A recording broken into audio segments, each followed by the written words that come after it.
Welcome to the Deep Dive, your shortcut to being well-informed. It's truly fascinating how just a few carefully chosen words can really change things, especially in sales, Yeah. turning a maybe into a definite yes. Mm. So today we're doing a deep dive into the incredible power of language when it comes to sales success. And for this one, we've been digging in some really excellent stuff. There's crafting engaging sales narratives, Mhm. and a really insightful article, the 33 best-selling words to captivate customers and close deals. That one's from the Sales Experts. Right. Good sources. Our goal here is basically to boil these down for you, give you some practical, actionable language tools that, the top pros really rely on. Yeah. So this deep dive, it's really designed for you. Maybe you're leading a sales team or you're hiring, looking for that edge, or maybe you're an executive wanting a strategic advantage. This applies across the board, really. We'll try and keep it engaging, hopefully some surprising facts and definitely insights you can use straight away. Okay, so let's unpack this core idea, words. They carry immense weight, right? Absolutely. It's not just about, passing on information. It's about hitting those psychological triggers, building trust. Yeah, and actually moving people towards a decision. The right phrasing it can totally transform a lukewarm chat into Right. a solid deal. Exactly. And what you see from these sources is that for the really great salespeople, how they say something is honestly just as critical as what they're saying. That makes sense. We're not just talking buzzwords here. These are, let's call them power words, specific triggers, proven to handle objections before they even come up. Okay. And they subtly build urgency, frame an offer so it feels, genuinely irresistible. And that works anywhere, like emails, calls. Yeah, absolutely. High-stakes meetings, crafting that perfect email, even just putting together a detailed proposal. The principles hold, Right. which, it really makes you think, doesn't it? For you listening, whether you're leading the team or hiring for it, Right. is your current language, is it really doing the heavy lifting it should be? Mm-hmm. Are your words compelling or just functional? Are they actually inspiring action? That's the key question. Now, we could just rattle off all 33 words from that article, but, that's not really our style here. We've kind of grouped them thematically. Good idea. Yeah, to give you a clearer picture of how they work their magic, how you might actually use them strategically. So, let's kick off with words that are really good at first, grabbing attention, and second, lowering that natural resistance people have, making that first connection feel, easier. Go take a word like free, obvious attention grabber, right? So, But its power goes deeper. It sort of taps into reciprocity, that feeling people get where they want to give back if you give them something. the quid pro quo instinct. Then you have guaranteed. It does more than just reduce risk. It actively reassures the buyer. It's like saying, we're so confident we'll take the risk. Shifts the burden, yeah. Shows real confidence. And safe. That one hits right at the fear of making a mistake, which, let's face it, can be a huge barrier, especially in B2B sales where the stakes feel higher. That's a really crucial point because free in B2B isn't usually about a free product. It's more like a free consultation or maybe a free trial. Right. It lowers the barrier to trying something complex. Exactly. It de-risks that first step, lets them see the value without committing upfront. And guaranteed, in the enterprise world, that might be about uptime or service levels, maybe even ROI. So it's about guaranteeing an outcome. Precisely. It builds that immediate trust because you're showing you believe in the value you deliver. Okay, so you've got their attention, built some initial trust. What's next? How do you nudge them towards taking action? Maybe create a sense of exclusivity. Ah, yes. Moving from interest to commitment. This is where words like exclusive really come into play. It gives that feeling of privilege, being part of a select group, appeals to status. People like feeling special. Definitely. Then limited. That's classic urgency, playing on scarcity. Maybe it's a limited time deal or limited spots available. FOMO, fear of missing out. It's powerful. And then there's now. It's direct, a clear call to action. But you need to be careful with it, right? Especially in bigger deals. Oh, absolutely. You can't just shout buy in now for $1 million system. Exactly. It needs to be framed around an immediate benefit of acting quickly, like lock in this right now, or get started now to see results by Q3. You've nailed it. These words tap into cognitive biases. Limited, like you said, triggers loss aversion. People hate losing out more than they like gaining something. Interesting. So when something's scarce, its perceived value just shoots up. Exclusive. That fosters social proof, that sense of unique access. It turns something potentially ordinary into a privilege. But authenticity is key. You mentioned that. Crucial.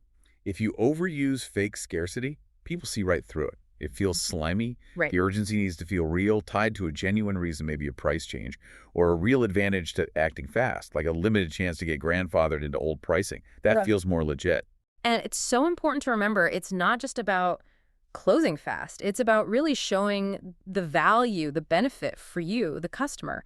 How do we do that effectively? Highlighting that intrinsic worth, yeah. Well, this is where probably the most powerful word comes in, you. Can't overstate that one. It just instantly personalizes everything. Yeah. Shifts the whole focus onto their needs, their challenges. Then everyone wants to save something, right?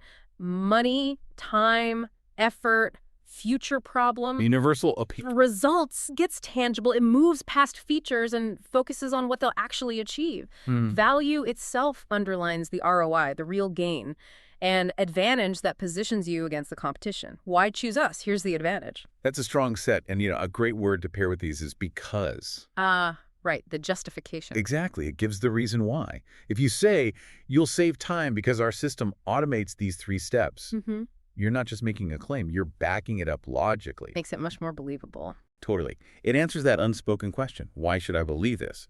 So by focusing on you, save, and results, and backing it with because, you understand their pain points and how you directly solve them. It's not just product speak. Okay, moving on. For prospects looking for more than just efficiency gains, maybe real innovation, transformation, certain words can paint that picture much more vividly. Yeah, the forward-thinking language. So you've got new, suggests innovation being ahead. But, for executives, new needs proof, not just new packaging. I mean, substance behind it. Right. Revolutionary signals a big shift, maybe a breakthrough. Transform implies a major positive change for their business. A fundamental improvement. And then you have words like ultimate or best. They suggest top tier, reinforcing confidence. Premium implies higher quality, maybe justifies a higher price point. And elite appeals to that sense of status, exclusive access again. What I find interesting about this group is how aspirational they feel. They're not just describing, they're painting a future picture.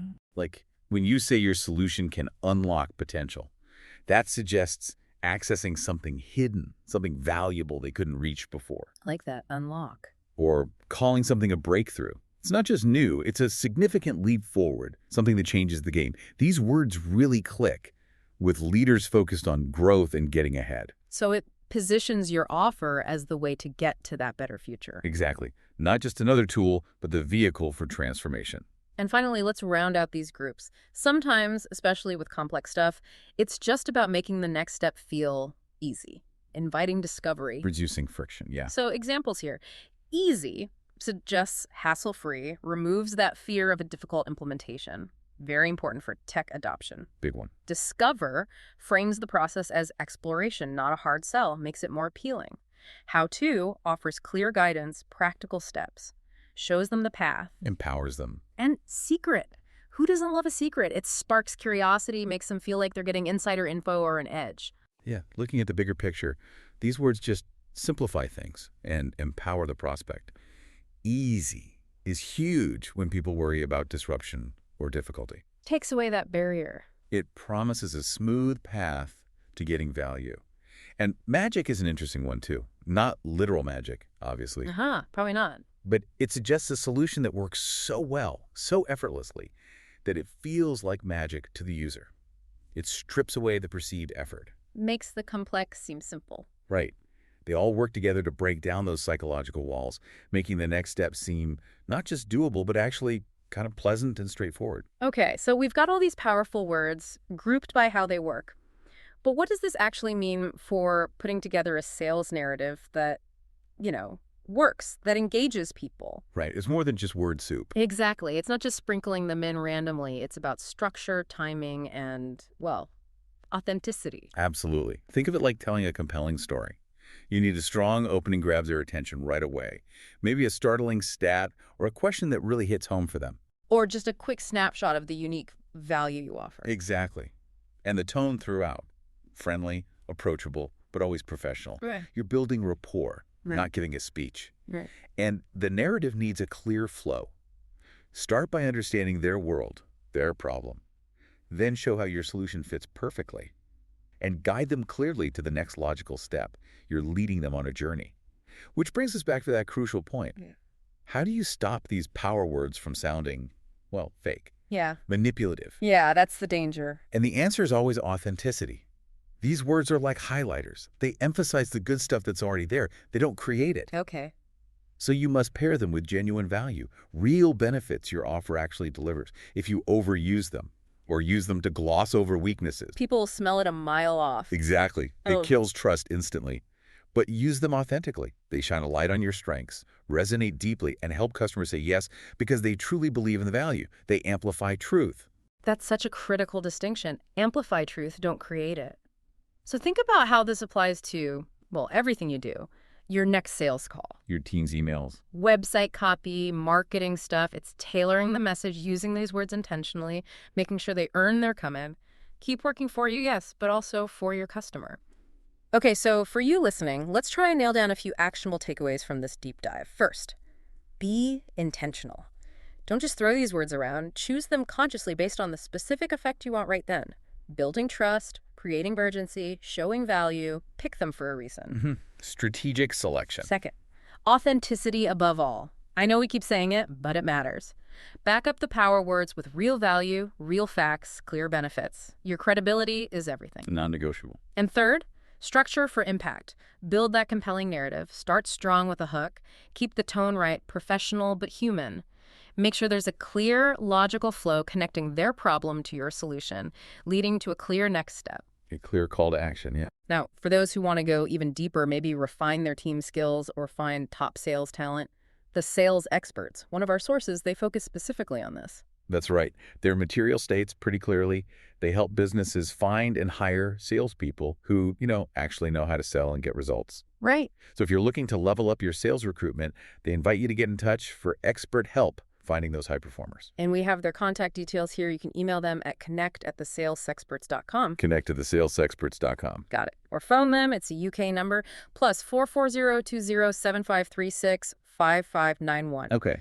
Their office is 1 Canada Square, 37th floor, Canary Wharf, London, E14 5AA. Yeah. And they also have a sales academy with specific programs. Like training programs. Yeah, things like the Rainmaker Sales Mastery Program 2.0 and the Rainmaker Cold Call Magic Program.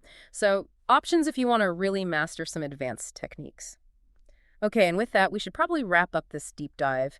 Thanks so much for joining us today to explore this fascinating world of sales language. It really is powerful stuff. The words you choose, they genuinely have the power to transform conversations and ultimately business outcomes. Which leaves us with a final thought for you to chew on. If this kind of deliberate language can make such a difference in sales, what other areas of leadership and communication, maybe internal team stuff, maybe strategic partnerships, could be similarly transformed by being just as thoughtful, just as intentional with the words you use? That is a powerful question, something to definitely reflect on. How can you apply this beyond just sales? We encourage you to keep digging, keep doing your own deep dives into knowledge and communication. Until next time, keep learning, keep growing. And make every word count.